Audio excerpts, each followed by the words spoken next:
Is this thing on? What's up, you sexy motherfuckers? Welcome to another episode of Dumb Blonde. Today's guest is a woman who has been breaking molds, starting conversations and arguments, and living life unapologetically in the spotlight for decades. She's the OG, a model, actress, entrepreneur, mother, and one half of the most iconic couples in the entertainment industry. Aww. Miss Coco Austin in the house, baby. What?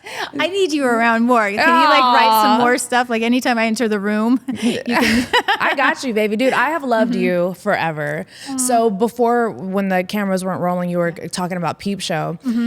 Shout out to Holly. I love Holly. But when you filled in for her, I made sure I went and saw it. You did? You and saw it? I did. And you did amazing. Wow. And I was in the front row and I was like, Coco. And my like God. you turned and looked at me and you were like, hi. And then you like were doing your thing. But no, I have always loved everything that you've represented. I love that you're a girl's girl. I love that you have held your own in a world that is so fucking brutal. And I mean, that just speaks volumes for decades now. Yeah, decades. Dude. It's pretty amazing. And you're still shining. Thank you. I'm so God. It's so weird to say that. Like people say, like, when did you start modeling? And I was like, well, in 1997. So like we're creeping up 30 years now. And I talked to girls and they're in their 20s. They weren't even born when I was doing it. Yeah. Like, you and I are the same age. So, we are? Okay, yep. yes. I'm 45 and you're 46. Yep. Yeah. So I was like, there's a whole life before them, even like, just like, even the Kardashians. I hate to say that. I don't want to even put that out there. But, I was before the Kardashians. Oh no, baby, we know. They think the Kardashians started it all. Listen. I'm like, how do I say this correctly? Well, there was a bunch of people that started the whole curvy scene way before the Kardashians. Yeah, and I was absolutely. happy to say I was one of them. And they just don't. They're so young that they just don't see that. Well, and they don't look at the history and the lore of where it really comes from. I know. I literally, when I started this podcast, you were one of the first people I've been trying to get on it for the past 6 years, because I have just been obsessed. Has it been 6 years? Yeah, has it been 6, 7 years? Yeah, 7 years. Yeah, I've been trying to get you on, and I'm just like, dude, I want Coco on because, I mean, we grew up together. We lived in an era that nobody will understand unless they lived it. And those times were amazing, dude. Like they were totally so amazing. Good. Like I go back into like the 90s, right? There was ravers. I mean, like the club scene was like so dope. I mean, people talk about like the and all that stuff, but that was in. Yeah.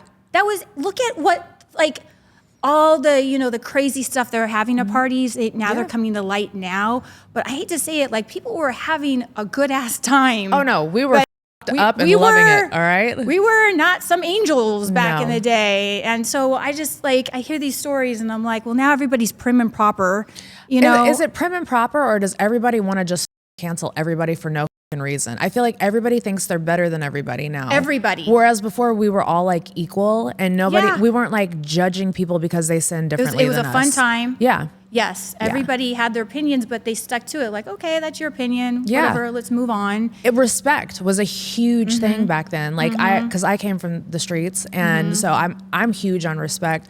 And I feel like you also grew up in that same era also. Totally.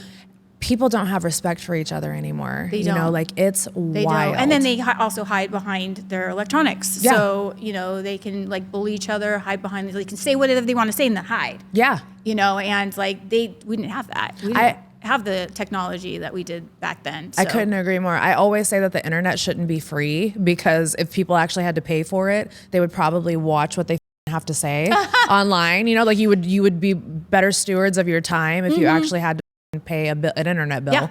Yeah. Actually, to leave a bad comment, you'd have to pay for that. Right. I like that. I love that. They would be out of money. Oh, because they're just waiting to bad comment people, No, they're terrible humans. But to go back to Vanity Vixens though, I took over Holly Madison because she was pregnant and they needed someone to fill her spot.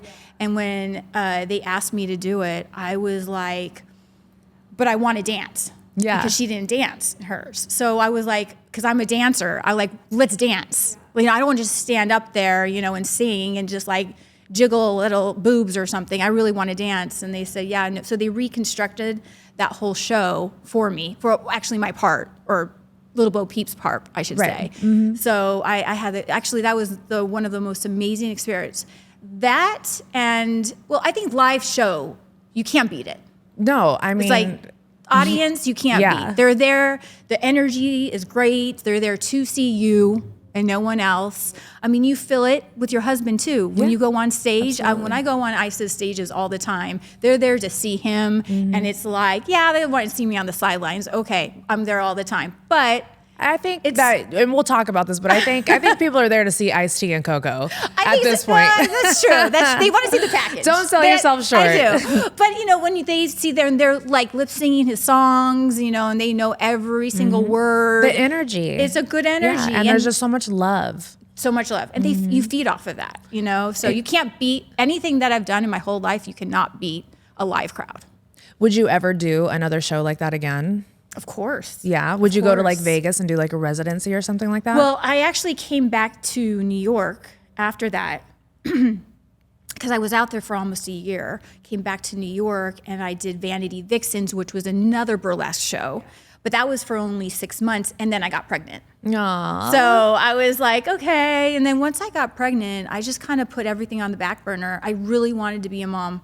And I didn't care about anything else. And that's why you don't see me like on red carpets as much or premieres. I used to be on it all the time. I was like, go here with Ice, there with Ice. I mean, we were like going out like 2 to 3 times a week. We were having fun. And then it's just like, it's too much work.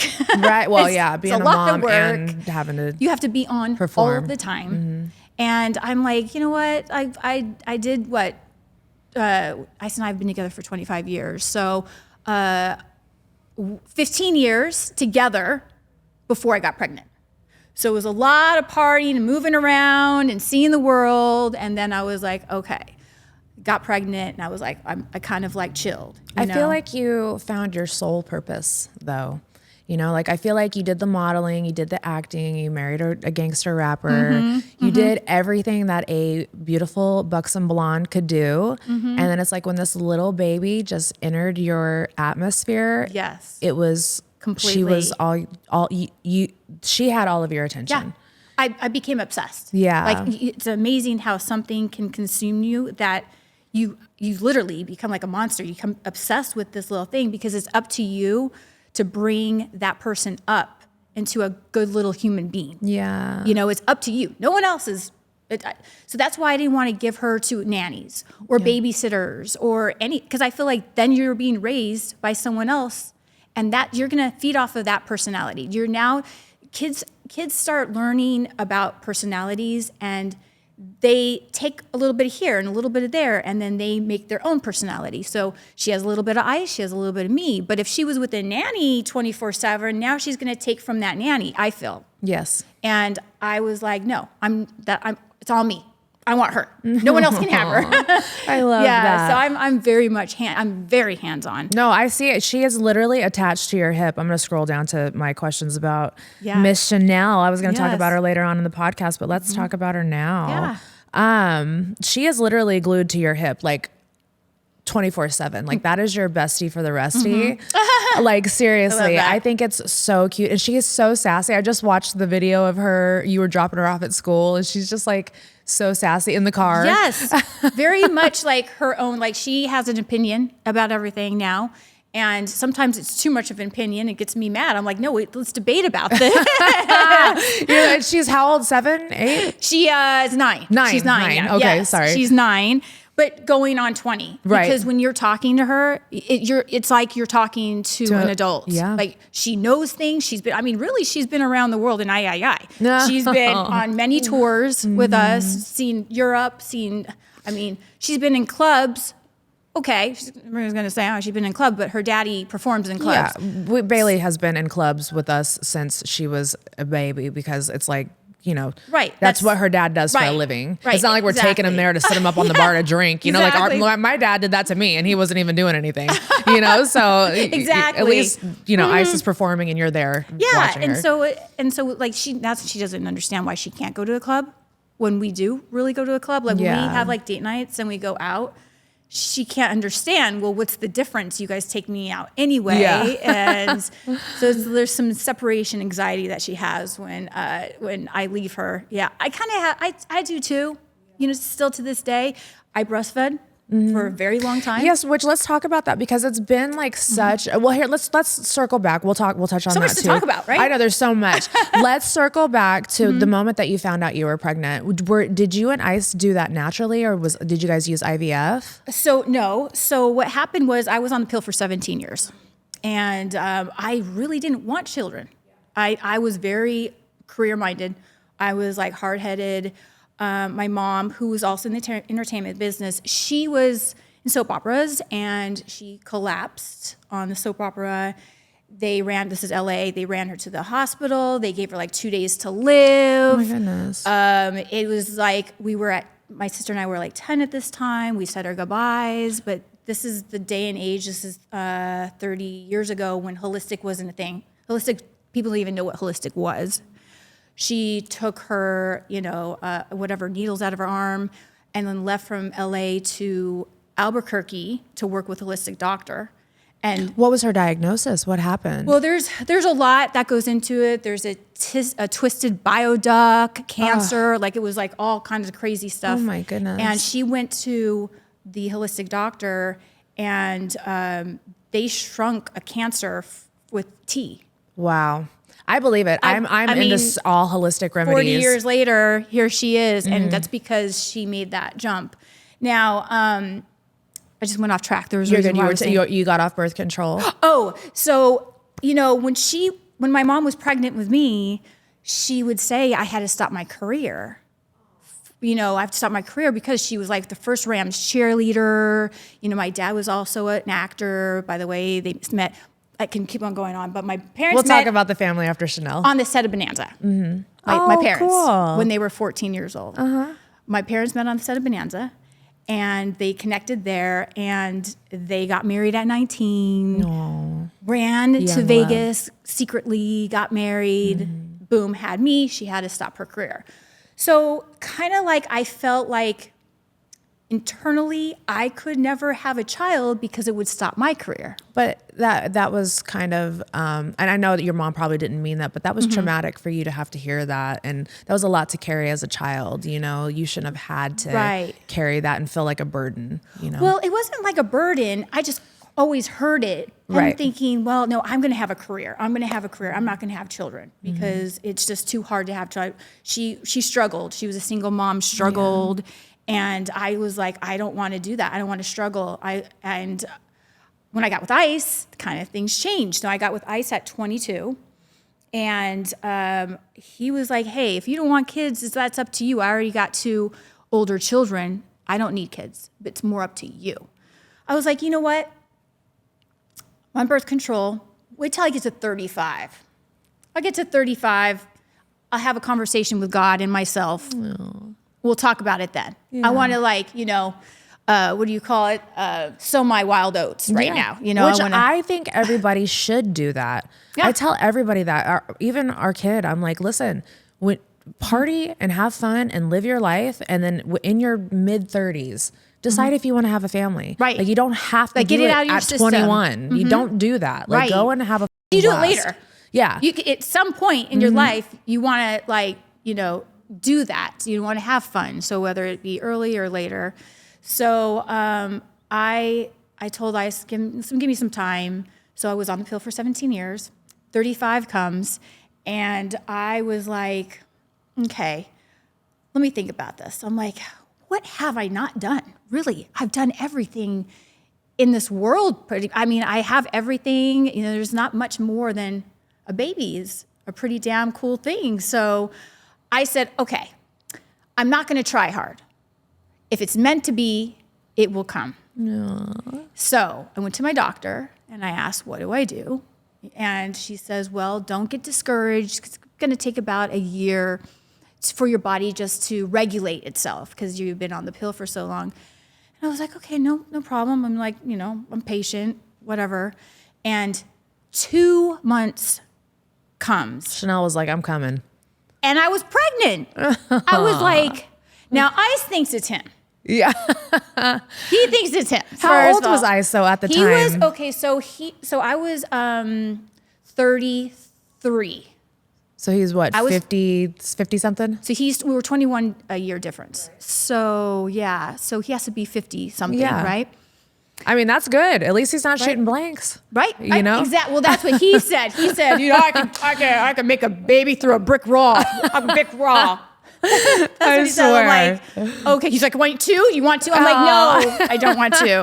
So he kind of that's him. He thinks, I was like, maybe it's the stroke. Maybe it's the right. That's what I say. I'm like, I think it has to be as the right stroke. I feel like when there's a lovingness that happens with. Well, I believe in spirit babies too, and I feel like Chanel chose you. Totally. She has such an old soul. She came to me. Actually, I got pregnant on my birthday. Aww. I know exactly. We were in Chicago. It was a snowy day. He was actually there filming a crossover with Law and Order over out there, and it was my birthday, and he took me out to dinner, and I wore the right shoes that night. I feel like it's the right shoes because he's all about shoes. He has to see me in the right shoes. That's his turn on, and to this day, those shoes sit on my dresser as like a reward. Those are the shoes that got me pregnant. And does he have a foot fetish or just a shoe fetish? Well, first it was a shoe fetish, but I turned him into a foot fetish. Oh, gotcha. That he started liking the feet, like not like licking or anything like that. It was more like he liked the look of my feet, and he didn't realize he liked feet until he saw my feet. And I have really tiny feet, and I was like, beautiful feet. I was like, I didn't even know I had cute feet, but I mean, now I work with it, but. I think Ice just loves you. I think it could be just anything on you, and he's gonna. Yes, you feel it. I feel the love all the way. But you could tell there was a moment there because when I came back to New York, and they told me that I was pregnant, I was like, I know exactly when that happened because I felt like I almost felt like there was a magical. I felt like when there was a moment that it happened, and that's when she like, hello, I want to come. So and also the pregnancy, I mean, it was so amazing. Yeah, I've heard you talk about it, that it was like a really easy pregnancy. You did 3 pushes and she came out. Oh my God. And I tell people that people are worried about their weight or whatever before being pregnant. It's really worry about your abs. Like I felt like if you have like really like tight abs, it doesn't come out as much, and then it's easy for you to get back the abs. Yeah, you look great. You don't even look like you've had a child. Oh, well, thank you. It's crazy. As soon as she walked in, I was like, you look amazing. Just body. I'm very health conscious though. Yeah. It's like I'm a party girl, but I'm health conscious. I just like rolling his eyes at me all the time. Life is all about balance. It is all about balance. So what's one thing that you hope Chanel never has to heal from that you had to? Well, I really worry about the people online, because I'm now seeing that she's reading these comments online, and for me, I'm hard-headed. I'm like, whatever, I don't care. Do you care about them? You've never met them in your life. But for her, she really believes that we'll see them, and they'll ask her questions, and I don't know, but they affect her. And I was like, don't read the comments. They don't read the comments, plain and simple. Like, you could turn off the comments, but she's gonna have to develop some hardness along the way. This is just the beginning, right? And I don't know, I just feel like Chanel is such a good human being. Like, her soul is so good, it's too nice, that she's too nice to other people. And that's kind of like, actually, that's me. I was just about to say, I think she gets it from her mama. I think I've had too many people hurt me in the past because I've been too nice. I let that happen. I let people do that. And now I've gotten older. I've kind of gotten a little bit more shrewd. But I feel like you have to get older to become shrewd. And I think you get to a point when you reach our age that it's like, you don't give a how anybody feels about anything. If they're disrupting your fucking peace, get the out. Right. Like, exactly. We don't have time for it. Right. I don't care anymore. Yeah. It's like I was trying to make everybody. I was always that girl in the room with that one chick that couldn't stand me. And I was always trying to get her on board. You know, I would spend all my energy for her to like me because I'm like, I'm a cool chick. Yeah. I'm a cool chick. Sit down and talk to me. But she didn't like you because she was jealous.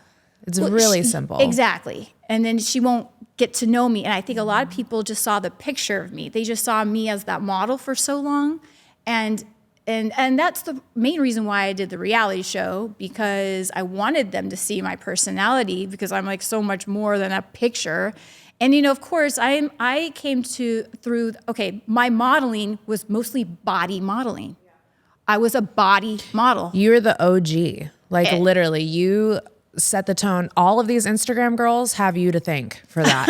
I say that all the time. Anytime, like in any interviews that I do, or we talk about like, you know, this whole movement that's happened, I'm like, we have to give that to Coco, dude. Because I don't know anybody else besides like Betty Page or like, you know, who else could we even think of that was really Dita Von Teese? She was around in our time too, like, but she was doing like the burlesque stuff. Like you were doing like the spicy shit before any of us were doing the spicy shit. Right, and actually the spicy shit that I was doing was actually, let me go back. I was like one of the first models to have a website.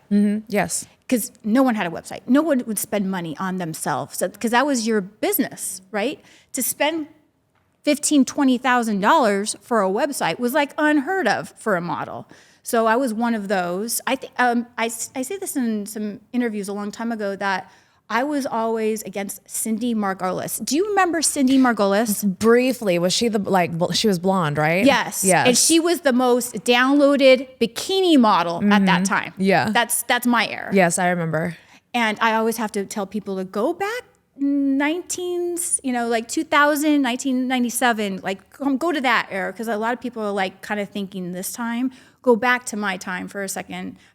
My time. Back in my day. No, I catch myself saying that shit all the time. Oh my God. I swear to God. Or I'll say shit that my parents said and I laugh because I'll say it to them and I'll be like, you ever heard your grandpa say that? Like, it is so funny because I just like, I can't believe we're at that age where this shit's going on. Oh my God. I know. Now I'm saying it. But back then, to spend money on yourself, you want people to actually, you know, use you as a, let's say this correctly, you want an agent, you want people to basically buy you. Right. They want you're selling a brand and you are the brand. Yes. Yes. And to have that website was everything. And I remember you were advertising it pretty much on Ice Loves Coco on the show, which it inspired me because I was like, oh, okay, this is what we need to do. We need to brand. And so I think that right around that time is when I got into webcam. Because so before I remember webcam was huge, like during this time. Yes, before all this and before Jay, I was an Instagram girl, and I worked in Vegas, out there in the casinos, doing stuff like that, and we also did webcam, and it was like. You just inspired a whole not to do webcam. I'm not saying you inspired to do webcam, but just that line of work of being able to be proud of showing our bodies and being like, you know what, we are marketing ourselves and we're becoming the brand and being independent, and nobody else can take that from us. And I think that you really are the GOAT that started all of that. That's so cool. Thank you. Yeah, so much love. I got to give you your flowers, baby. I do appreciate that. Well, you deserve them. I when I was doing my website, there's an area called private zone. And on the private zone is when I uploaded videos, actually candid videos of me walking around, doing this, doing that. No one's ever seen that because it's pre-Instagram. Now Instagram does that. But I was doing this, I was doing this, photo shoots that were a little risque, a little over the top for people, but it was accepting them. It was accepting then. You know what I'm talking about? So I guess, people are really into it. Okay, there's like some famous or a known person, I hate saying famous, a known person is kind of showing a little bit more that they shouldn't. And then people loved it. So then when the Instagram thing started, I was like, I kind of been doing this. I've been, all these candid shots. That's what I've been doing on my website for so long. And now I see like the girls doing my poses. Yeah. Because I thought it was an acrobatic pose, the way you contort your body is insane. That's what I was always trying to get in poses that no one's ever done, never thought about. Now, I was always trying to think, beyond the pose, beyond that moment, and I see poses like I think the iconic one was the Smooth magazine where I was kind of like on my on the ground with my butt up in the air. And to this day, all these girls always send me the pictures of them trying to do that pose. It's a hard pose. I mean, it looks easy, but it's a hard pose. Posing in general, I can hate it. Like, you can ask them. My photo shoots are fast. I'm like, let's get these. We're posing. You get tired. You're sore the next day. It's crazy. People are like, oh, you're just a model. And it's like, no, you don't realize what these girls are really having to do and like contort their body and like get the shot. It's not easy to look beautiful when you're in the air and your head is smashed into the ground. Like, don't breathe. Suck in the stomach. Point your toes. Like all these little things. Don't have crazy hands. Make sure you don't get the double chin. You're so odd doing it, but there is an art to it. There is an art to it, then you've always made it beautiful though. Like it's never been trashy on your end. It's always been just very just Coco, and it's that's your own brand, and it's never been tacky, and it's just been beautiful. Well, that's why I kind of went to OnlyFans because I'm pretty much, I just took what I was doing on Instagram and uploaded the pictures there because I think it was getting a little too saucy on Instagram. And I was like, I want to be like a wholesome mother that people see. I don't want them to always see my ass. I'll take that over there. So if you want to see it, you can. But do you feel like having Chanel has changed your perspective in the pictures and and all that stuff? I think about her all the time. Like when I'm hitting a pose, I'm like, maybe that's not such a good one. I'll kind of bring it down a little bit. Because I want her to be happy for me or proud because eventually she'll really look. Right now she just says, oh, that's mommy. That's what mommy does. That's what mommy does. But I don't want it to ever bug her, so I want to do it in an appropriate way that makes her feel comfortable. She knows that's who I'm all about. Okay, mommy's sexy. She always calls me the hottie toddy. I'm wearing my hottie toddy pants today. And so she's just rolls her eyes like, okay. So she gets it, but I want to make sure I don't go overboard that now she's kind of weirded out, So I'm very like delicate with it, and everybody's always like going into that other page thinking they're going to get a lot more. And I'm like, no, I'm still a mother, guys. Like, come on. Yeah. And it's like, not everybody wants to do that. Not everybody wants to put it all out there. True. How is doing for you? So when I first got on, it was awesome. Like I was like, people just want to sit there and just get the same stuff that I'm getting on Instagram. They want the experience of being able to talk to you though. Yes. So it's like a personal thing. Thing. It's very hard for me though, because I have so much projects going on and it's just like, that's time consuming. So I really have to even it out. Like I'm only going to give you this amount of time on my page and then I'm off. I can't be on it all day. I have to pick, I'm not even on every single day. I have to go, during times where it's quiet and I just have to answer. A lot of these companies want to take over my page and does me, but I know for a fact people know who I am. They know my personality and they'll know it's not me replying. And I think that speaks volumes of you because you want to give them the genuine experience. When I had OF too. And how was it with you? Did you amazing. Like it? I made millions off OF. It's crazy how but I was busting it wide open. so, your girl can't lie. Yeah, you know what? Somebody's got a picture of my butthole out there, all right? It's okay. It's just a butthole. I literally only shut down my OF because my husband, I married a rapper too. I don't know if you know the history, but I've always got the comparisons. Okay. We've always got the comparisons to you guys. And I married a rapper too. And then all of a sudden my husband is making it in country music. And I'm around all these beautiful, prim and proper Southern women who are not busting it wide open. And I'm like, I don't want to be the only country music singer's wife whose butthole is on the internet. I was like, so I prayed to God. And I was just like, you know what, Lord, if this is the right decision, please show me that it is. I shut down my OF and I literally tripled my income after I shut down my OF. Oh, wow. Yeah. So I always tell everybody that, and I love my worker girlies. I came from works. That's Right. that was who I was before any of this. So Right. I support it fully. And I think anybody who's on there, do whatever you want to do on there. You don't have to. Well, you don't have to just do, I mean, chefs are on there, fitness trainers are on there. Yeah. I mean, I think it's such a taboo word. Well, did you know that OF actually started because it was for music artists? So OF was originally going to be for music artists to have interactive experiences with their fans. And then, us internet girlies took it over. Yeah. Yeah. We were exactly. like, oh yeah, here we come. You can make a lot of money. But Yeah, you can. absolutely. And I just kind of make it work for me because I could make so much more money if I wanted Yeah. to, but I don't have the time. But you don't, and you're also Coco. You don't And have I don't to. need to. Exactly. Yeah. I'm just doing it because I have this extra footage of, I have all this extra stuff. Might as well get paid while it's passive income. Yeah. Literally, you're making money while you sleep. I'm not going out of my way. I really am. I could easily, and I don't want to at this point. I don't need to. You're mommy. I could easily shut it down. It's not going to affect me. But Exactly. it's who I am. I'm always going to take sexy pictures. I feel like it's until I die. Yeah. I'm like, someone's asking about me. Well, when are you going to stop? You hear all these comments. Don't you think you're too old? No. What is that? Exactly. It really bothers me because I think we're setting the tone. I'm really into good health, my peptides, my liquid, whatever, vitamins. So let's talk about peptides next. I'm all about that. And I'm I think I'm doing a good job keeping myself up, keeping up with myself. You are beautiful. And age, I hate the way that people, it's crazy because when somebody dies at 40 or 45, oh my gosh, they were so young. When a woman like us wants to take a sexy picture at 40 or 45, it's, oh my God, you're too old to be doing that. Yeah. It's like, you can't win. No, so you we're going to can't. do whatever we want, however we want. But we are really setting the tone for 45-year-old women because it was so funny. Our daughter, she will try to razz me and she'll try to take jabs and she'll be like, yeah, well, you're old. Finally, I looked at her one day. I said, I will run laps around you and all your friends.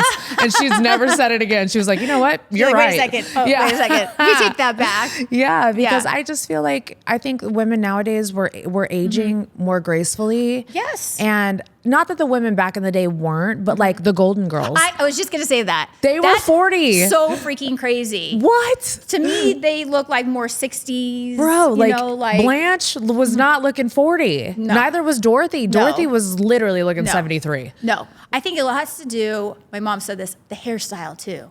I mean, the gray hair, the short. Yeah. Thing going on. Yeah. I know. I definitely believe. I think if you're attentive to your body and you help it, and I'm very open to all these cool techie things now that are out. People don't want to accept what's coming. So what if we live to 100, 150 easily, We'll be like Battywinkle. with the cool technology. I'm just saying with people are all like, I don't know about this. I don't know about, I'm like, but why not give it a shot? Maybe it might keep you alive longer. That and with AI now, I mean, people can have careers for the rest of their lives. It's crazy. You can literally rebrand yourself as Coco Austin for the rest of your life, and people are gonna. You're just every generation. You'll be able to. I'm gonna go out with a thong on and do the splits. Everybody's like, "When are you gonna stop doing the splits?" I'm like, "No, I'm doing it all. All this stuff that irritates the hell out of you, I'm gonna do it all. Keep doing it, baby. Keep doing it, because I can't even do the splits. All right, I can't. I'm jealous. I can't do a split. I was in ballet. I was in actual dance. Dance for a while and then it kind of just I kept with the flexibility my whole life. So it was like. So let's circle back to that to the beginning, because you touched on it really briefly. Tell me a little bit about growing up. You grew up in a family of 7. No. So it's my mom and my dad. They divorced when I was 6 years old. Okay. My sister and I grew up in the same household. We're like Irish twins. We're within. That's the one that's always with you. What is her name again? Her name's Christy. Christy, yes. And she's really into yoga and good health and all that good stuff. Where did I get that you grew up in a family of 7? I don't know where That's that wild. came from. Now I have 3 other half brothers. Okay. That I didn't grow up in the same household. Okay. But we're still very close. All of us are very, very close. Gotcha. I don't know where 7 came from, but that's funny. It's all right. Sometimes when I Google stuff, they give me crazy answers. That's so funny. Yeah. Okay. But it's okay. So but I'm the oldest Yes. of them all. So I set the tone. I'm very bossy. If you ask them all, I'm very much like, I tell them what to do. That's where you get your headstrong ways though, and why you're so independent, because I feel like the oldest I was the oldest in my house, even though I had two, half brother, half sister. Okay. You just always, I don't know. You grow up in the same house, different home. Yeah. If that makes sense, than your siblings. Well, so, then you have to be the leader too. Someone has to be a leader amongst them. So who's that going to be? Usually it's the older one. Yes. Usually. Absolutely. So tell me about your mom and your dad. They met on the set of Bonanza. You grew up in Cali. Yes. So I grew up in California. They met on the set of Bonanza at 14 and got married, I think 18, 19 years old in Vegas. And my mom had me, I'm going to say 19 years old. And, she was kind of doing it in the world of entertainment at that time. She was like the first Rams cheerleader. They have those reunions actually still to this day. This wow. Is kind of, I'm like, why don't you go to a reunion? That's kind of cool. That is cool. To see all of these like little girls that now grown up, you know, don't you want to see where they are? It's when you say reunion, it's the ones that she like cheered with? Yeah. Oh, they have the very first Ram cheerleader, now for a long time, there was no Ram, so they brought it back. So what happened? So they divorced when I was 6 years old. And then I went to live with my grandparents. And that's pretty much who I was brought up with, my grandparents. My mom was a single mom. So what was your relationship like with your mom growing up? Awesome. Yes. She was almost like a me. Like when it comes, like Chanel and I have the same relationship. She was very much wants to be my bestie type of thing. Was very open about everything. Everything. She was maybe too open. She told me way too much stuff early on, but no, we're very, very, to this day, we're very close. Very close. So it's my mom and my sister. We're like little, I call her the Three Musketeers. And she's your full sister. She's my full sister. Okay. But if we're all three together, we all look like sisters. So my mom looks not like a mom. Yeah. She looks like a sister. How does mom look now? Is she still hot? Oh, so hot. Banging. Yes. See, it just runs in the family. So hot. Like I'm telling you, she comes around to everybody. I'm like, this is my mom. And they're like, oh my God, really? She doesn't. She's like a little petite thing. Aww. Blonde, big boobs, kind of like, we all have a similarity type of thing. But get to this. I was born dark hair. I wasn't born blonde. My sister and my mom are both blondes. I was the dark duckling. So you're the brunette. Yes. I'm brunette too, naturally. Like almost like black hair. Like it's so dark. And I'm very, very white. Like I'm talking, like I call myself see-through. I'm see-through. Translucent. That's my husband. I tell him that all the time. I'm like, you are Casper.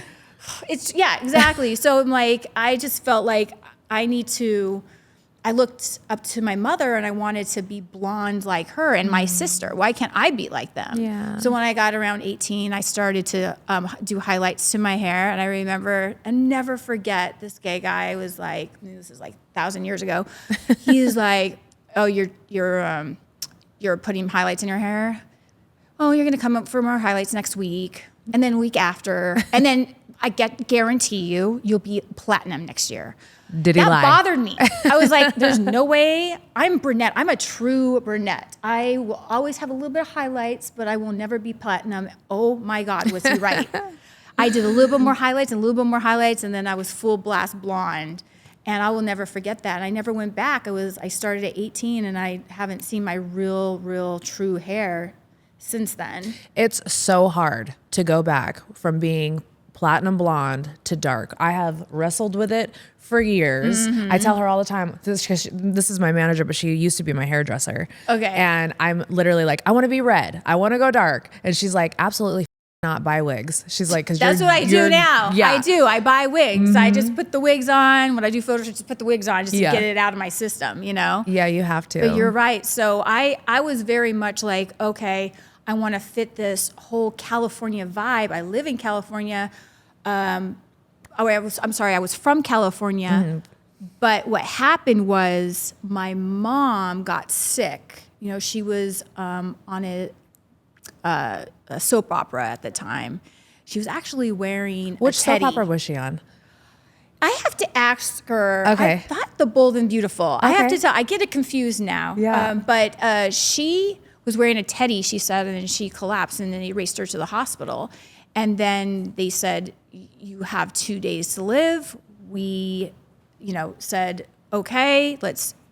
At that time, we were like 10 years old. Right. We had to say our goodbyes. That's got to be so traumatic, dealing with that at 10 years old too, thinking that you're about to lose your best friend. Well, we didn't understand. We're like, okay, I remember crying. It was a heat wave too. And my sister and I were like in the bed naked because, in California, they don't have air conditioning. It's like swamp coolers. Yeah, you're like the air from the outside is cooling you off. You're like, I remember being so hot from the heat wave and just like tears would just come down it was just like, you can't get a grip. You're like, yeah, like you're losing your mother. That's it. You don't have a mother for the rest of the way out. And then, what was your relationship like with your father? Was he around? yes. So my dad, he's amazing. He just wasn't near us. He lived about 3 hours away to what's called Victorville, California, Spring Valley Lake kind of area. And so, for him to see us, he'd have to drive like 3 hours. So we still got to see him every other weekend. But he was Mr. I try anything in the world. He owned a bungee jump business from a hot air balloon type of guy. Oh, geez. Like he's wild, Adrenaline crazy. junkie. Like he's been a stockbroker. He's built houses. My dad is Jack of all literally trades, master done of none. everything. He's always gone to school to do something else and to do. He's always hopping around. Now he just retired just recently. And I'm like, what are you gonna do with your life? Because like my dad needs Where are you to gonna do find something. the adrenaline from? Yeah. Yeah, but he's like my dad is like a natural, stocky, like muscular guy. With Is that where you get your muscular build from? Exactly. Yeah. Exactly. My dad is actually, my mom has like really amazing like legs, like calves, and he does too. And my mom has this like little tiny itty bitty waist with like wide hips. But like she just wants a little oomph. She's like, why can't I get a little oomph in my rear? She just like has the wide hips. Yeah. So then my dad, going back to my dad, he has like all these tattoos all over his body. He's like a Harley guy. Like it's a funny story how his wife had bought him a Harley book for one of these Christmases, right? And starting this whole thing, the podcast, the brand, it didn't happen overnight.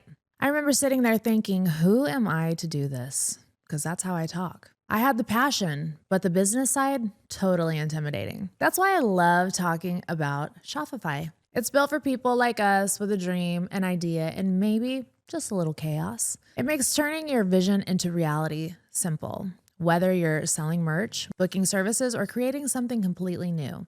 So if that dream's been sitting in the back of your mind, this is your sign.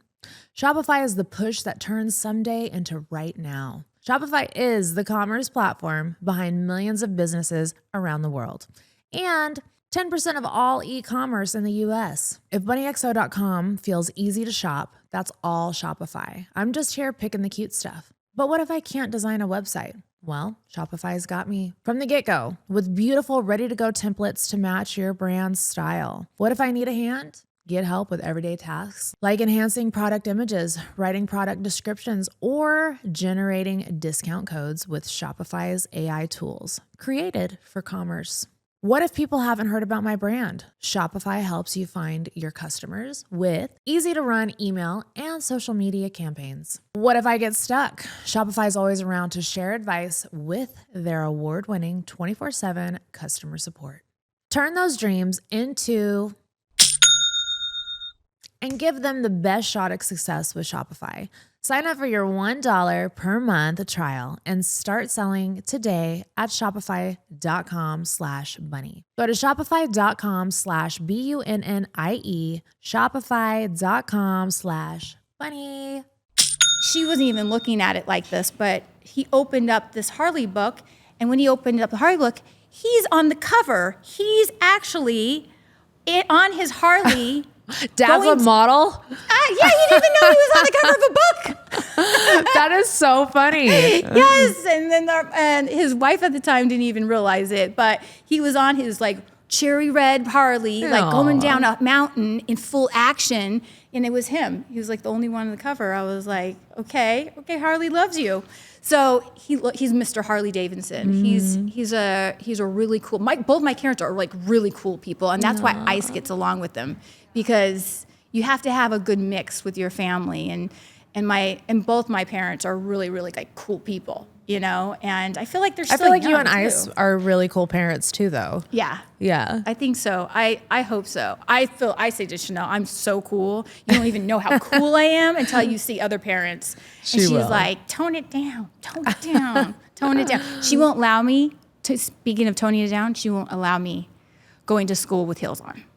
Oh, because she wants you to tone it down. She won't. She doesn't want me to like be that person. So when I go to pick her up from school, I want to make sure I'm not like in a dress, or I change out of my clothes for what I was doing. What kind of tennis shoes does Coco wear? Because I don't think I've ever seen you in a pair of tennis shoes. I'm actually the funny story about me having a tennis shoe collection is I would take my dogs to the dog park, and I'd always be in heels at the dog park.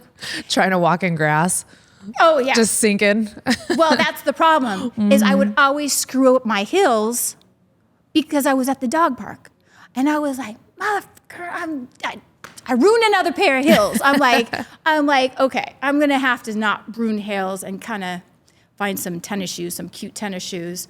I mean, I would wear tennis shoes to the gym, right? But then I was like, you know what? I'm gonna get into this like cute tennis shoe vibe. So I have like every color in the world. What kind do you wear? Like, is Nike's your thing? What, like, it's Air all Force about color. Ones? Oh, is it? Yeah. Yeah, it's all about color. It's love like, that. I mean, I have my So it doesn't matter the Gucci's brand, and just the color. I got my high-end sneakers, right, to do that, whatever. It's Dolce or whatever, Louboutin. I got those sneakers for like cute sweaters and stuff.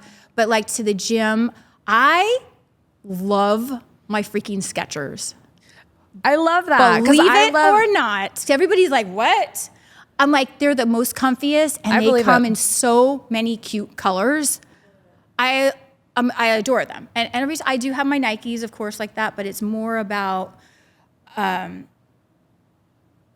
taking my outfit and coordinating it all together. Where does your style come from? Because your style is iconic. I mean, I think your style has influenced a ton of women, especially in this industry, girls that are, you know, married to rappers or dating rappers or with rock stars. Like, you have your own style. Where does it come from? Has it always been like that?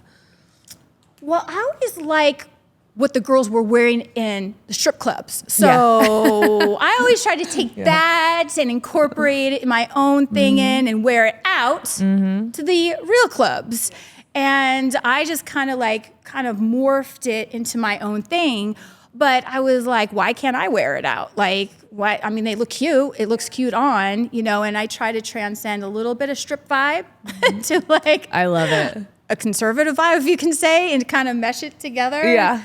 And make it. It's so funny because conservative and Coco in the same sentence. I'm not sure I if we can. I'm not sure if we can say that. I know. I know. There's got to be another word for that. But I wear stripper heels on every red carpet.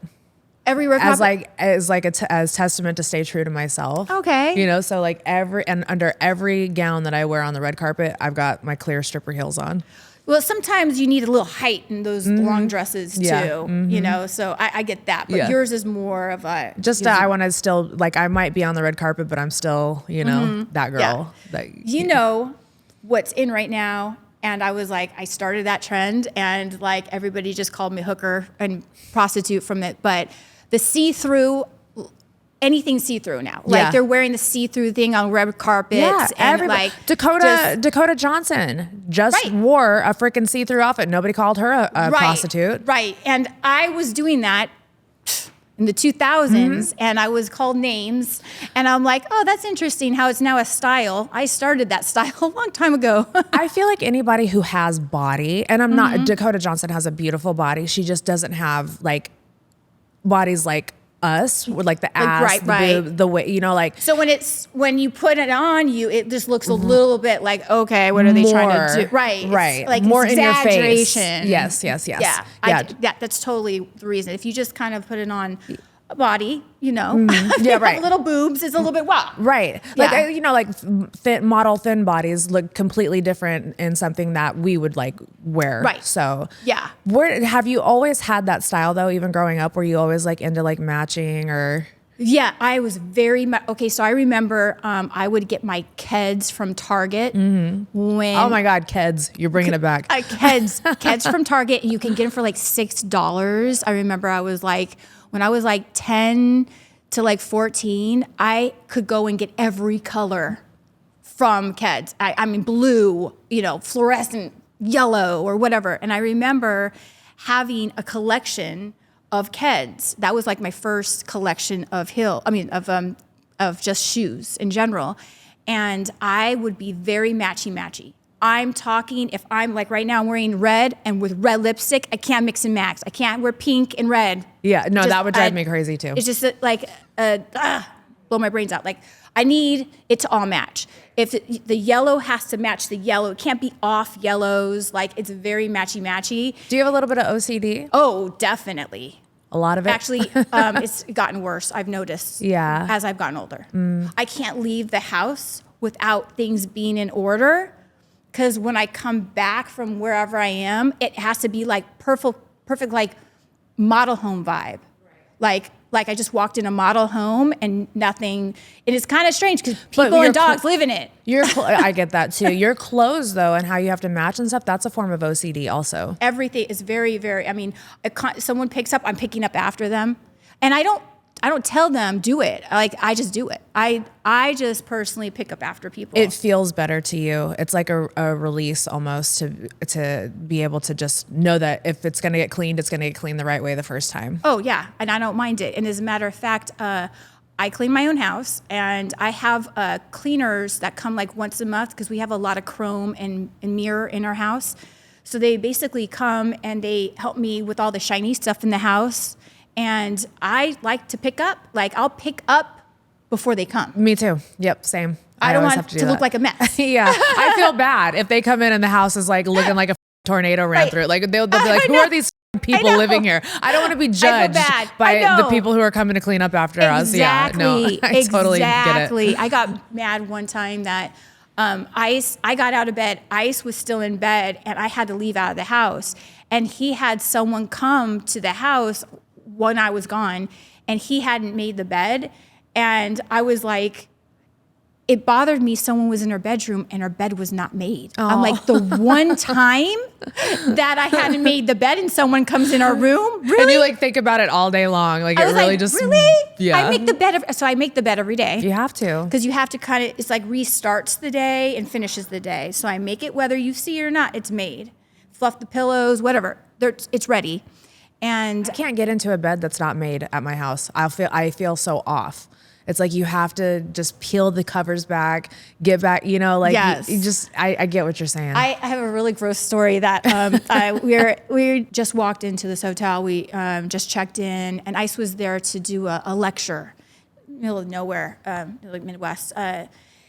And we checked in, and the first guy was up like 24 hours. I need a nap.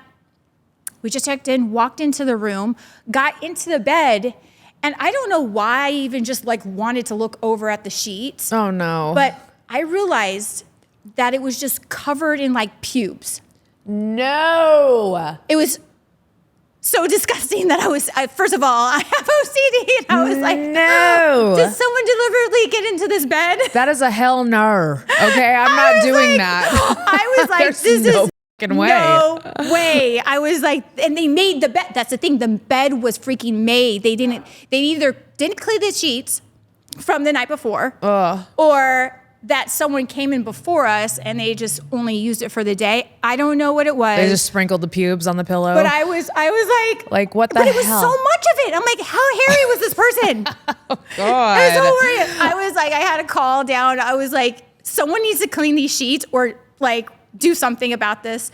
And they're like, why? Is there a problem? And I had to tell them the whole thing. And I'm like, not trying to be bitchy, but I was like, this is nasty. That's not being bitchy. That if anybody has a right to bitch, it's when there's pubes just overflowing in their bed. It's overflowing too, girl. I'm telling you. Girl, I'm so not, nasty. I can't. Oh my God. But I am very, very ridiculous when it comes to cleaning. I'm constantly cleaning after people. And it hasn't, to the point where I go to bed at night thinking, I need to clean this. But when I first wake up, I need to make sure I clean this. Why am I thinking about cleaning? Where do you think that stems from?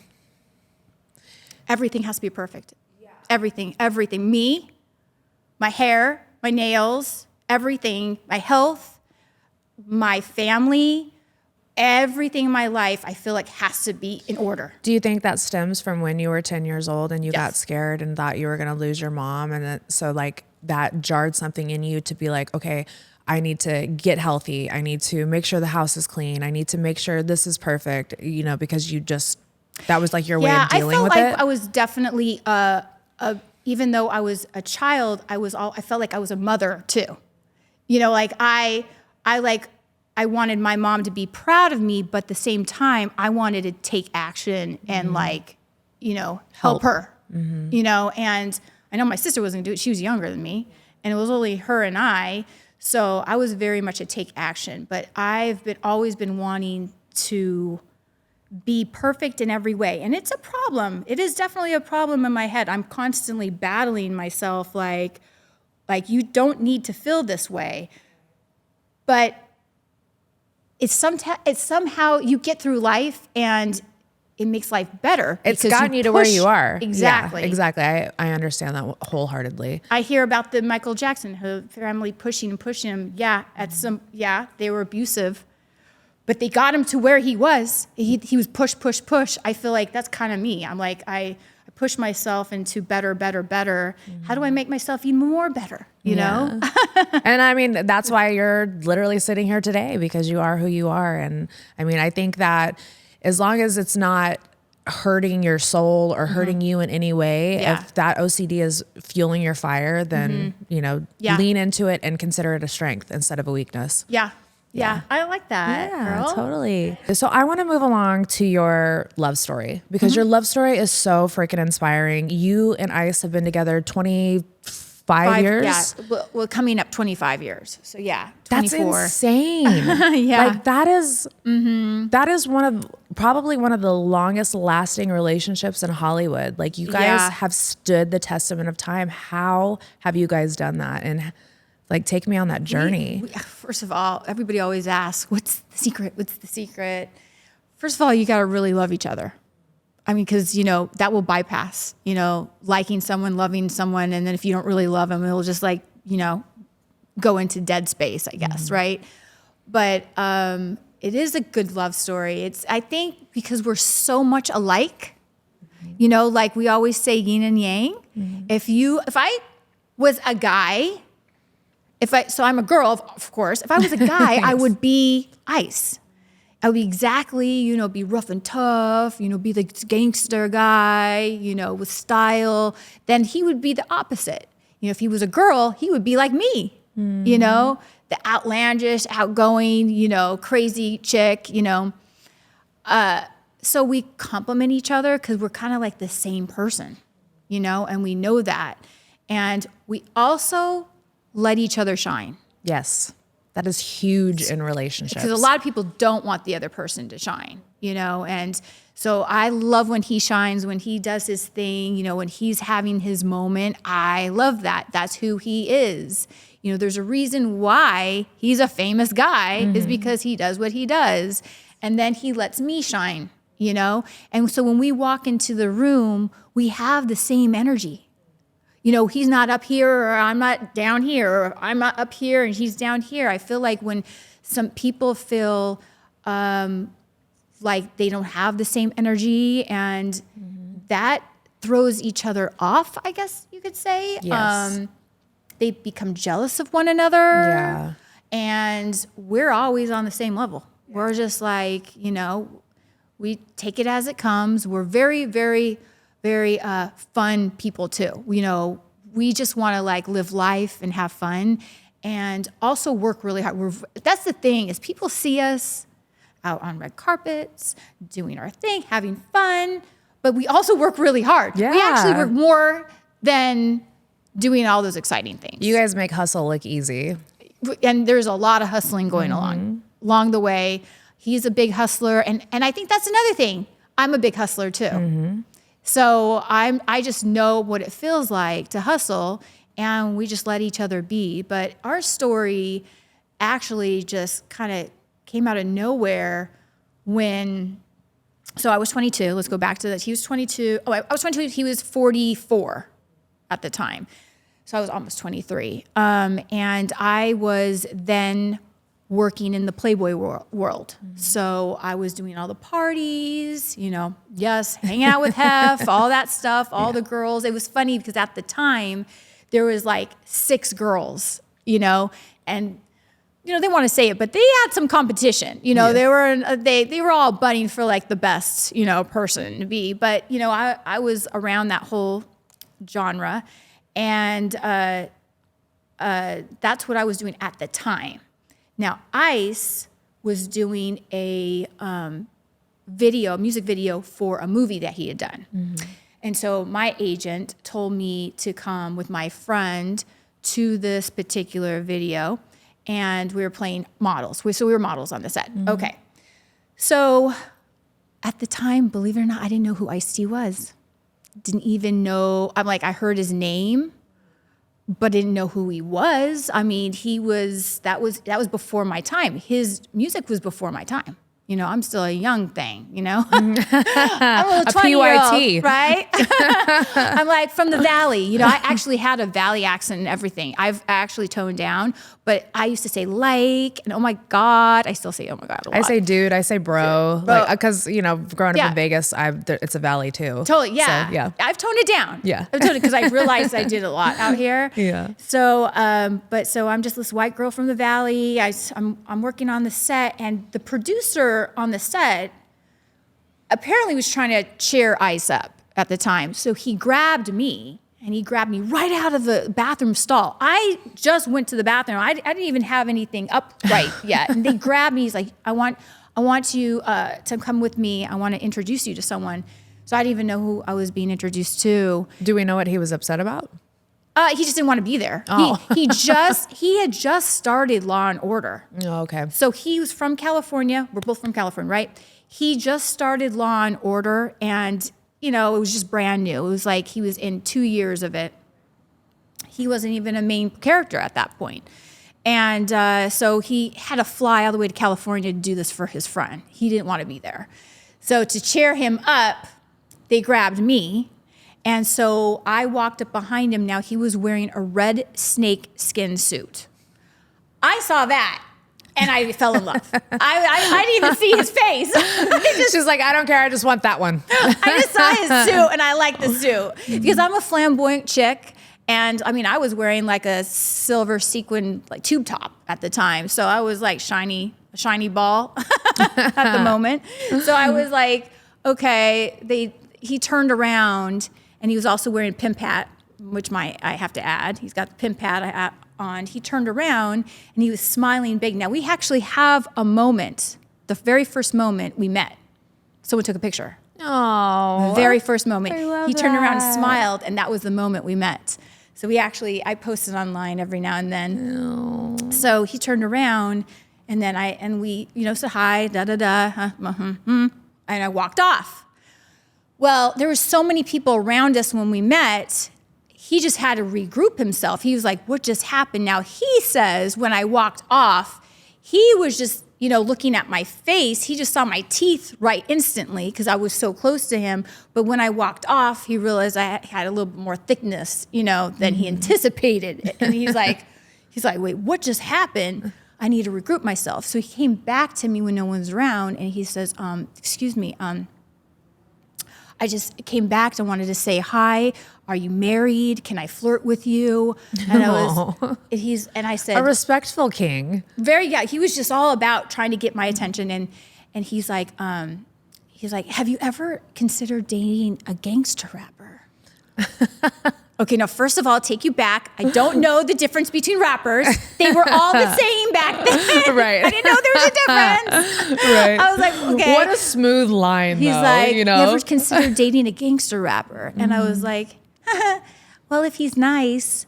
And he's like, well, you take the end off nice, you get ice. Oh, geez. Look at I him. was like, What a player. I was like, were you like, how did you know I was going to use that word? Nice, ice. Like, how did you know? He's like, the God word. The gods gave me that word. I didn't even know that was going to come to my head. I was like, that was actually pretty smooth. And that from that moment, he was trying to, you know, when you're sitting on the set for many hours, he's trying to gather and keep my attention. Yeah. So he starts doing like magic tricks with quarters and stuff. He turns into a little boy. Yes. Just trying to flirt. So just stay with me. Oh. So that was like the moment we met, and he left to go back to New York, and I went, actually I was living at Arizona at the time, right next door to California. People don't know, right next door. And I went to Arizona. He had given me a two-way pager. Now, for people that don't know what a two-way pager is, I do. It is what you did with text. That's the very first texting. You texted like this little computer that opened up like a little flip. It was like a little computer, little flip, and you just text. Now, that's how we dated. We dated on that because he was on the set most hours of the day, and we couldn't talk on the phone. So we dated for like 2 months through that little pager. I feel like you get to know somebody pretty well when you have limited time to, like, you know, be in their energy, and you're just forced to kind of communicate like that way, because you have to show personality, and you have to, you know, you have to dig deep to like keep somebody interested. And then and you can think about your words, you know, when you're out of that zone, you know, like you're kind of focused and preparing what you're going to say. So it was actually a really good way to date, to tell you the truth. And then he suggested coming out to New York, and pretty much I came to New York, and the rest is history. I remember I came back with a suitcase, right? And I came to New York, and I had to leave kind of suddenly. I had to go back. And I was like, I'll be back. And he's like, oh, that's a famous word. Girls never come back. Never. No, he didn't want you to leave. He does. Yeah, right. But I said, no, I'll leave my suitcase here because girls are going to come back for their shit. Yeah. Like, I'll leave my suitcase here to know that I'll be back, because I want him, because that was more of a sentimental moment there. Like, I'm going to leave this behind, so I'll be back. Don't worry. And sure enough, I was back. But I feel like there was such a deep connection with one another. Mm-hmm. It's like, it's more than soulmates. It's like we know we're here for each other. Twin flames. Yeah, twin flames. Mm-hmm. Yes. And I feel like we're meant to be. It's just meant to be. And here we are, almost 25 years. 25 years is insane. Getting with him at such a young age, did you have to go, because I know he's a little bit older than you, did you have to like kind of sow your wild oats while you were with him? Yeah. Like, did you go, because I've heard you say before in other interviews, like you've done drugs and stuff like that. Did you have to go through that while you were with him, and did he allow you? Well, I was trying to get him open. Like, I was like, believe it or not, he was the conservative one. Wow. And I was the wild one, like, okay, because you have to go back into the era I was in. Right, you know? of course. And there's nothing, there's like, no shame in your past. It made you who you are. Nothing. You know? And I don't feel shamed at all. It's just kind of weird that everybody is like, oh, I would never do that. I'm like, but you didn't live in my time. Yeah, well, good. You're not me, so off. Yeah. So I was, very much a party girl, and I just loved having fun. Before ICE or when you got ICE. Okay, gotcha. Yeah, before ICE, because I lived in that world. I was in the Playboy world. I grew up pretty much in the 90s. Yeah. Everybody, it was like nothing. People were doing drugs, so it was like everybody was doing it. Oh, like, I started experimenting at 15, 16, so. But it wasn't a weird thing. Mm-mm. Now they make you feel weird about it. Everybody kind of was doing it. And, I got with ICE, and he was very straight-laced, believe it or not. Yeah, it still is. I'm trying to always get him to do stuff. I think that's so funny because he's like this big gangster rapper, so you think he would be down for anything. But I guess growing up in the streets, it makes you a little more guarded. He's very much like has to be in control, like has to make sure things, if we go out to a club. Sounds like somebody else I know. That's true, actually. But more in a club, like he wants to make sure things are right, because things can jump off in the club. Oh, absolutely. Things can go haywire, and my husband won't even step foot in them because because I've noticed about with Ice, guys like to push his buttons.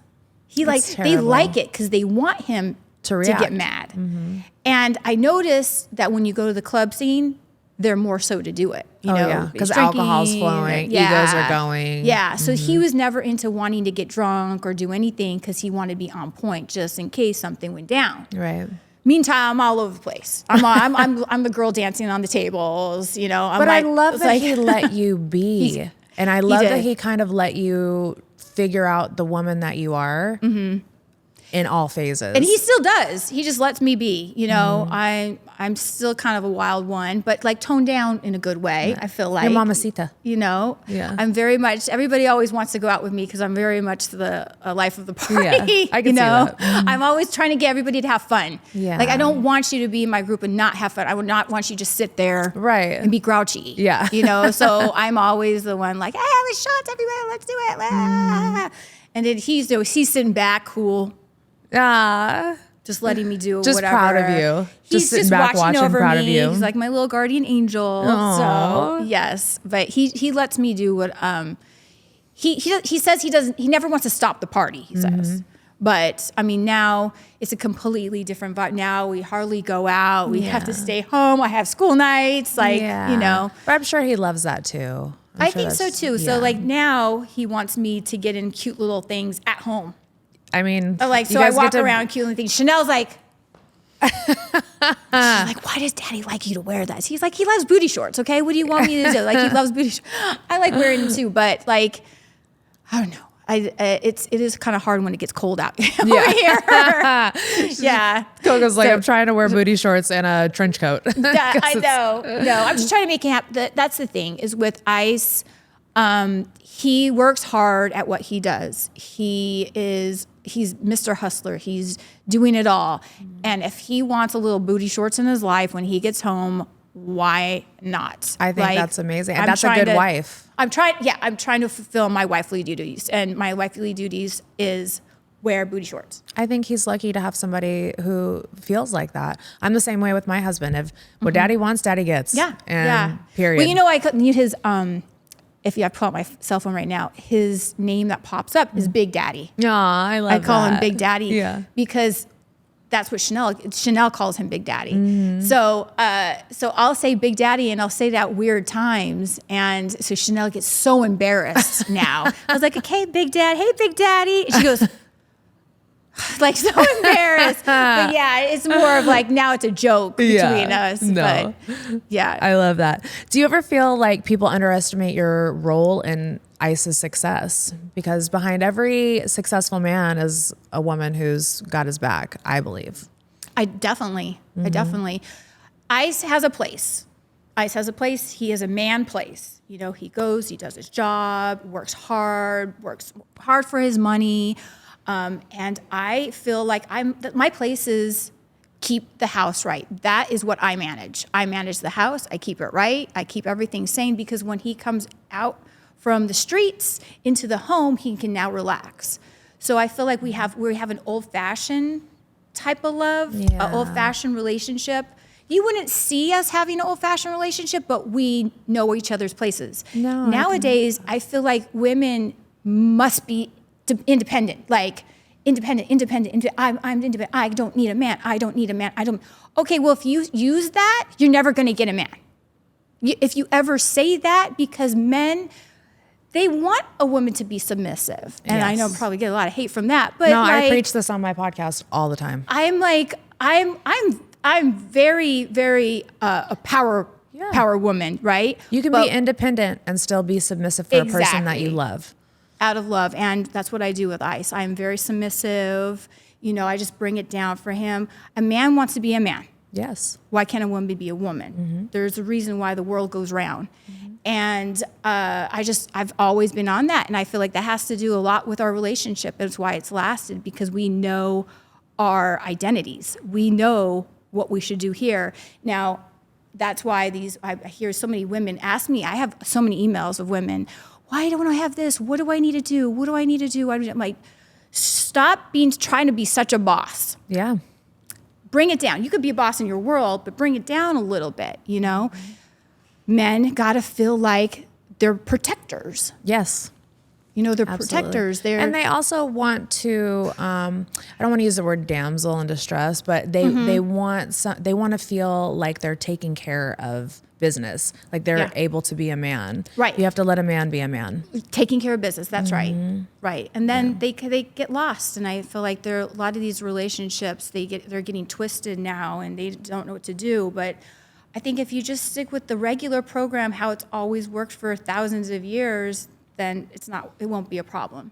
Preach it, sister. I say that all the time. One of the biggest fights that my husband and I had when we first got together, because I came in so headstrong and was like, I'm independent, I can do this, I don't need you, blah, blah, blah.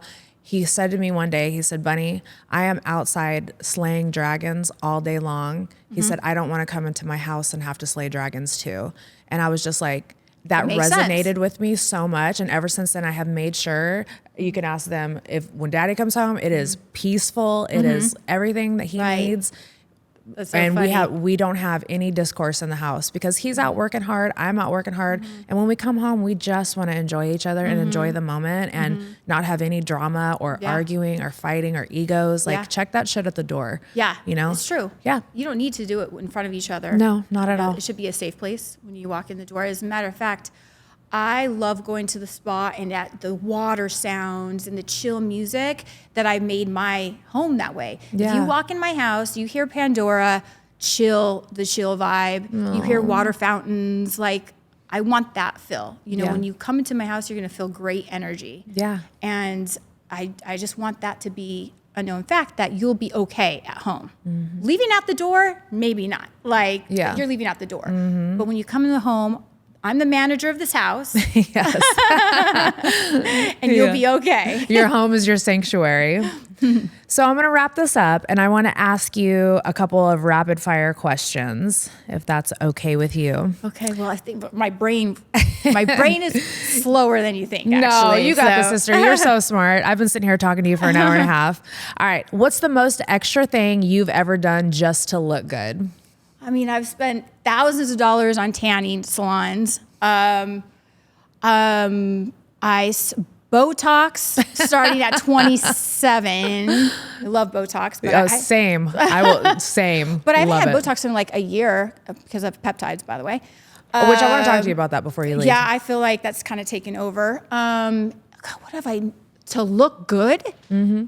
I think you answered it. Tanning and Botox and all that stuff. I get it. Because I was thinking the other day, I should have wrote down how much I've spent as like a tanning membership since I was like 18. You could put one in your house. That's what I did. I bought a spray tan machine and put it in my house. Well, I bought a tanning machine, Yeah. actually, but I don't use it there for some reason. Probably because you like to get out of the house. I And think it's like that's your it. like, I think yeah, that- it's like your yeah. escape. All right. What's more powerful, cleavage or eye contact? Actually, eye contact. Because you can like stare into somebody's soul. And sometimes that's why I don't like to wear sunglasses. I'll wear it on top of my head as a fashion statement. But yes, I think once they see my eyes, I'm telling a lot. Yeah, I love what's that. going on. Yes. If someone handed you the aux cord right now, what's the first song you'd play? Oh, anything 80s. I love 80s music too. Anything. I listen to it all day. I turn on my Alexa, turn on 80s music. Yep, I love it. I love 80s. It just brings me back. It's just yes. it's a good time when there was great music. Yes. Bring it back. I love it. They need to bring 80s back, actually. No, for real. What's the most outrageous rumor you've ever heard about yourself? Outrageous rumor.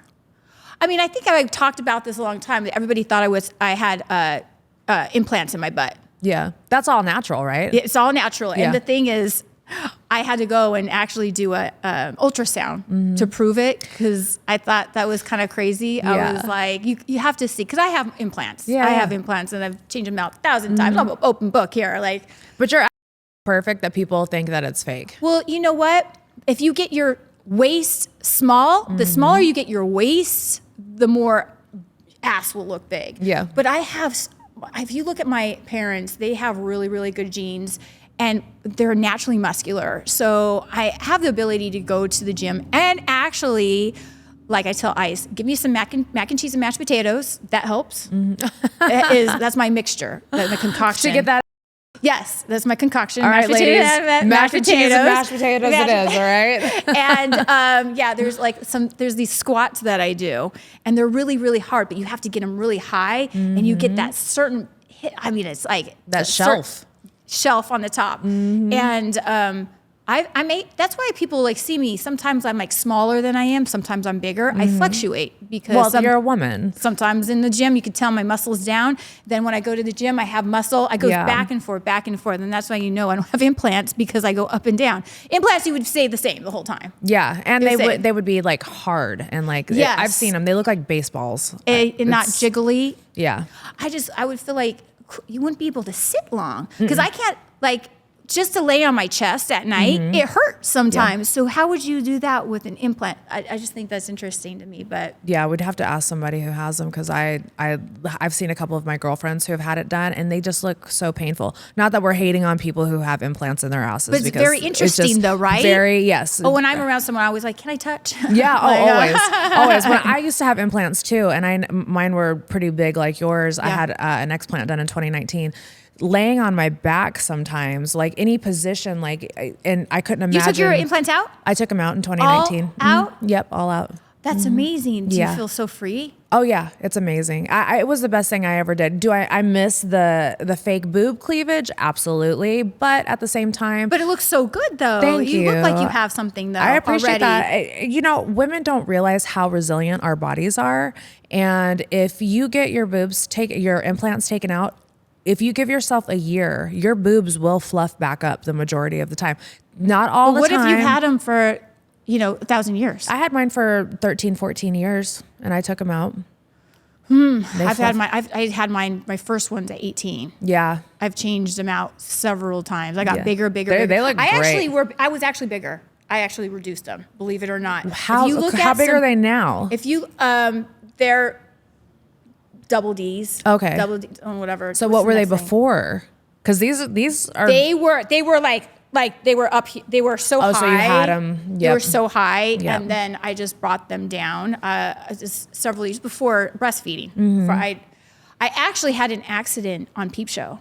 There's a moment on stage where the girls in the blackout when the stage goes blacked out, all the dancers run in complete blackness, but they know the spots where to run to.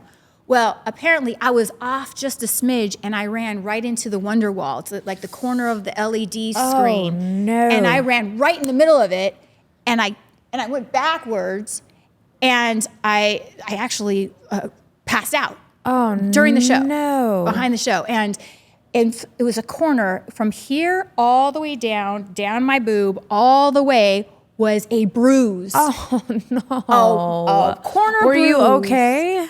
When I woke up, I didn't realize I did it. I grabbed my boob. Something had happened to my boob. No. I was like, and I looked down because it was in the middle of the show. I was like, oh my God, it's still here. Oh my God, what happened? I was asking everybody because I didn't know how long I was out.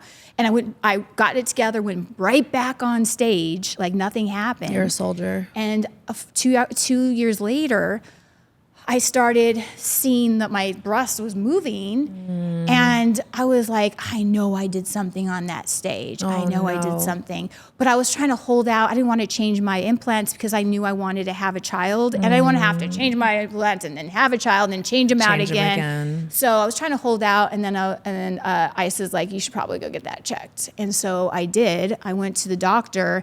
Sure enough, I had a ruptured implant. Oh no. But one thing with silicone is it stays in the pocket. So it's not it wasn't leaking into the body. It was staying in the pocket. That was my next question. If any of it leaked out. No, it just stays there. When you have a pocket, it stays there. So when he told me, he's like, yeah, it was ruptured, and he changed it. And then I got pregnant that month. Oh, no. I got some new nice set of boobs and I got pregnant.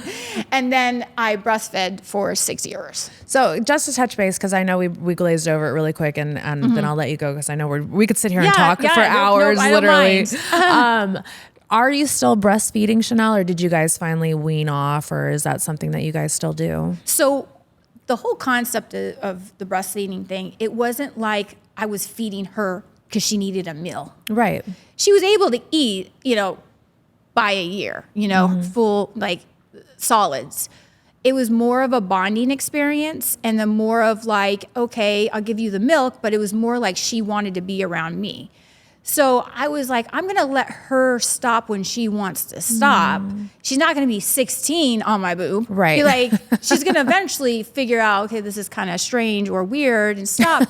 And that happened around 6. No. So that was around 6, which was still extremely long amount of time apparently. But in Europe, they're doing until 7. Like, it's nothing to them. We Americans think that's weird, but I don't think there's really anything wrong with it as long as, it's your home, so it's whatever you guys are doing, and it's she's not feeling weird about it. You're not feeling weird. It's not a weird thing. I think us as a world, we sexualize everything, and it's not. Like, it's innocent. Not. It's mother-daughter.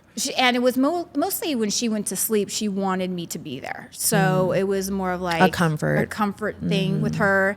But I got so many people that loved it. Like, they were on my side. I had everybody come out of the woodwork when it comes to breastfeeding ladies. They were like so on my side, and I was like, oh, this is so nice, because I was the only one speaking about it. Yeah. And I'm like, why is it so hard? Like, people have been doing this for thousands of years. Because the world shames everybody for everything. Like, it's not a big thing. It's the boob. Come on. So to this day though, she's obsessed with boobs. No, I bet. She loves boobs. I think she's always very comforted. She's like his pillows and stuff like that. So she's like always sitting there laying on me. And then it's just a really nice moment, because it's like, it's not going to be like this and when they get into the teenage years, So I'm like loving every moment I can with Chanel. Just eat it up. You're a great mom. You're a great mom. You're a great wife. You are an icon. And please don't ever let anything these fuckers say online ever get to you, because you know who you are, you know your legacy that you've built, and you have literally stood the test of time for decades and stayed relevant, and that is almost impossible to do in this world today. So just always know that you are that girl. Thank you. It's been hard, because it's almost like people want me to transition on my Instagram. I'm very much, you can see me. I love my mother side, and everybody wants me to transition into something. Like, what do you want me to transition? I'm going to stay true to who I am. Whatever. I'm going to be a great mother, but a sexy great mother. Yeah. It's like, why do I have to get a moo-moo or something? I don't know why you can't be sexy and be a mom. Like, this is such a weird thing that people in the freaking internet world have like come up with. And it's like, I get that maybe it makes some people uncomfortable because their moms weren't sexy, or maybe they didn't grow up in the same lifestyles that we have, but you can still be hot and still be a great mother. Right. It's true. The truth. And I feel like I'm showing confidence in the house with Chanel or anybody that's in my family. I'm trying to even teach my my nieces too, because they're going through an odd stage, like teenage life. And I'm like, I was always very confident of who I am. And for some reason, when you have confidence, you're able to get further because you're not hiding in the shadows. Right. So I'm trying to teach that confidence. So there's something to it. Yes. Okay, overconfidence, I get it. But the's only one Coco. Yeah, exactly, baby. There's only one Coco. I'm not going to tone down now. Why would I tone down now? Turn down for what? Right? I know. I'm like 46 years old. I'd be like, it's on 90, 100. Baby, keep doing you. Thank you. Keep doing you. You look beautiful. You are a beautiful soul. Your energy is so pure. I wish that people could actually like sit with you like I have for the past 2 hours and get to just talk to you and feel your essence, they would totally understand you. And well, I can't believe we made this happen. I know. You know, we finally made it. I know. Yay, I'm so happy. When you came to me, and then I was like, oh, I have to what's going on? I have to get into this.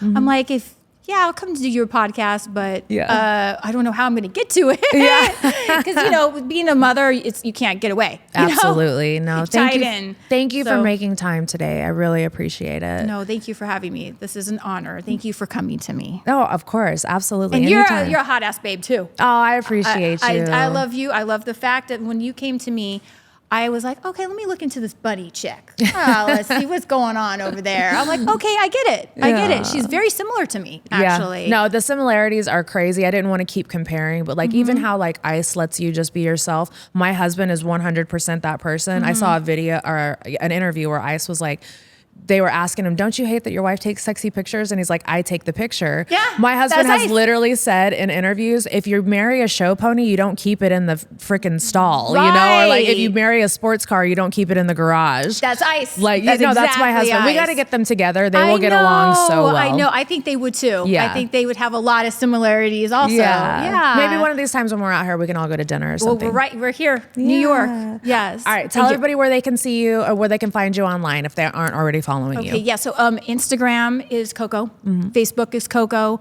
I got on X. I think it's just Coco's World. Yeah. Because I never changed that up. And fans, I guess. Yeah. Shout it out, baby. Shout it out. But wait, it's just Coco over there, right? You can't. There's no number or anything. But yeah, Coco. I think I'm just Coco on everything. Listen, if you guys don't know who Coco is, you've been living under a rock. Yes. But yeah, follow me on Instagram because I feel like nowadays it's almost like I looked at my Instagram page and it was like in this month there's 30 million views. It says a lot. So they'll look at me from a distance, but they won't follow me. It's very funny. I mean, I have 3 million people, but also it's very interesting. I'm like, well, why won't you? If you're very interested in me, then follow me, get to know me, and I try to write back to people too on Instagram. I mean, I can't spend all day writing back, but first time I post, I'll try to write back to questions right away, but then that will fade out because it just is too much. But I try to write back. There was a time on my Coco's World, I'll say really fast, all the emails that came through, I replied to every single one of them. Oh. Now it's too many, but I would, I just try to make everybody feel comfortable, including women. I want women to know that I'm like a real person. And I'm like, someone said you're like a best friend. I'm like I'm America's best friend. There you go. If you need my assistance, if you need some help, I'm there as your guide. I think young women need a woman like you to look up to. So I think that's really awesome that you're so giving with your time when you really don't have to be. I mean, just to even sit there and DM people, to just always exude positivity, just to always try to teach women hey, you can be confident, beautiful, a mom, everything that you do is just, you don't have to do it and you still do it. So I try to go on my way. Yes. Everybody always says that. I'm like, nope, I'll do this till the day I die. I got to make sure everybody's right. I want everybody to be happy with me. Well, we all love you, Coco. Thank you. And please, like I said, don't listen to the online, because the people your tribe that loves you, and the other fuckers, their opinions don't matter. True. Yes. I'm blindsided on those people. Do like you do Chanel. Don't read the comments. I know. Don't read. I don't actually. I try to just answer the questions and not read the I know that's kind of hard to say, but hey, you know what? And if they get to me, it doesn't bother me. Yeah. Because I know that it's pissing you off in some type of way that you have to say something, take the time and say something. Yeah. Okay. Well, then your life needs to move on. Yeah. Now, obviously, you're not happy with your life if you're already leaving comments like that to somebody that you've never even met. Exactly. You better come back and visit me, Coco. I will. Thank you for coming to me. I appreciate it. Appreciate you. And thank you guys for tuning in to another episode of Dumb Blonde. I'll see you guys next week. Bye.